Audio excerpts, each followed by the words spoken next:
안녕하세요. 리드인 편입에서 수학을 담당하고 있는 박창희입니다. 제가 오늘은 여러분들께 편입 수학에 대해서 꼭 필요한 점을 말씀드리려고 해요. 제가 그동안 수학을 쭉 진행해 오면서 편입 수학을 시작했던 친구들이 초반에는 걱정도 많고 자신도 없어했다가 정말 열심히 공부해서 자기가 원하는 학교에 합격하는 모습들을 너무나 많이 봤거든요. 그래서 오늘 여러분들께 편입 수학이 뭐고 어떻게 준비해야 되는지에 대해서 설명을 드리도록 하겠습니다. 아마 이 영상을 보고 있는 많은 분들이 최근에 치른 입시가 아마 수능이었을 것 같아요. 수능 수학과 편입 수학은 어떻게 다를까요? 수능 수학과 똑같이 생각하시면 절대 안 돼요. 물론 제도적인 차이가 있습니다. 수능은 평가원에서 출제를 하죠. 근데 편입 수학은 대학 자체별로 출제를 합니다. 당연히 문제가 다 다르겠죠. 그리고 지원 횟수. 수능은 어떻습니까? 수시 6번, 정시 3번의 제한이 있지만 편입은 어때요? 편입은 제한이 없어요. 자기가 보고 싶은 데가 다 볼 수 있습니다. 그리고 범위도 달라요. 어떤 학교들은 미적분만 해서 학교 갈 수도 있고요. 또 선형대수나 공업사까지 공부해야 되는 학교들도 있죠. 이런 식으로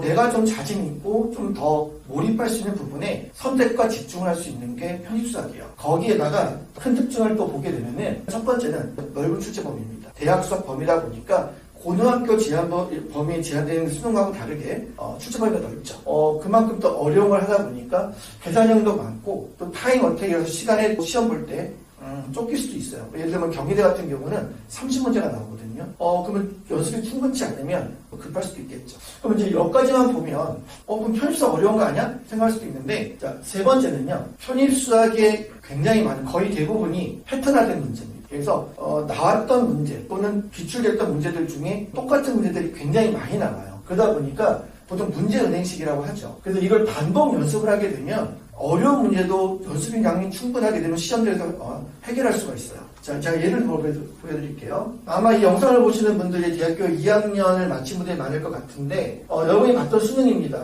아픈 기억을 떠올리게 해서 죄송합니다. 자, 근데 보시면 이게 13번과 14번 문제입니다. 킬러 문제도 아니죠.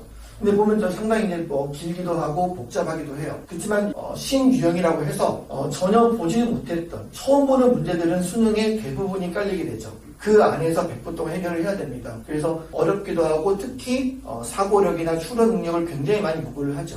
자, 그런데 작년에 봤던 편입시험입니다. 경희대 15번 문제와 한양대 43번 문제인데요. 한번 비교를 한번 해볼게요. 근데 한양 43번이 도대체 수학이 몇 문제 나오는가 이럴 수 있는데 36번까지는 영어입니다. 너무 걱정하지 마시고, 자, 볼게요. 여러분 이게 잘 보일지 모르겠지만 곡선이 주어져 있고요. 똑같이 곡선이 주어져 있어요. 그리고 벡터장이 주어져 있고 벡터장이 주어져 있고, 그럼 똑같이 선적 분야라는 문제입니다. 같은 해에 나왔던, 서로 다른 학교에 나왔던 문제인데 형태가 똑같죠. 제가 이건 단편적인 건데 이런 부분들이 굉장히 많아요. 물론 최근에 해석이나 사고력을 요하는 문제들도 출제되고 있지만 굉장히 많은 부분은 아까도 말씀드렸듯이 패턴화되어 있고 정형화되어 있다 보니까 결코 도전하기 어려운 부분이 아니다. 내가 연습을 하면 충분히 내 걸로 만들 수 있고 고득점을 받을 수 있는 게 바로 편입수학입니다. 수학만으로도 편입이 가능해요. 그것도 인기가 없는 학교들이 아니고 한양대나 중앙대, 경희대, 시대, 이화여대 등에서 대부분의 과 또는 일부 과가 수학만으로 전형을 해요. 물론 여러분들이 꼭 아셔야 될 것은 편입은 영어와 수학을 같이 준비하기에 맞죠. 그게 가장 합격률을 높일 수 있고 경쟁률을 올 수 있는. 또 어떤 친구들은 내가 시간이 좀 부족한데, 또 어떤 친구들 이런 친구도 있어요.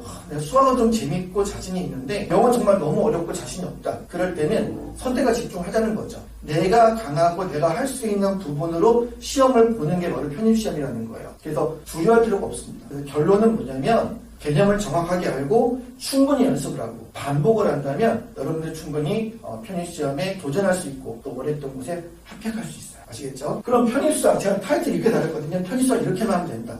이게 뭘까요? 되게 당연한 얘기이기도 해요. 하지만 그만큼 또 중요한 얘기이기도 합니다. 볼게요. 자, 첫 번째 수업 잘 들으셔야 됩니다. 당연한 거죠. 두 번째 복습하셔야 돼요. 수업만 들어도 되는 건 아니죠. 복습하셔야 돼요. 그리고 세 번째가 연습. 아까 말씀드렸죠. 충분한 연습. 오늘 했던 거 또 다음날 또 하고 또 하고 또 하고 해갖고 완전히 내가 시험장 갔을 때 거의 반사적으로 나오게끔 하셔야 돼요.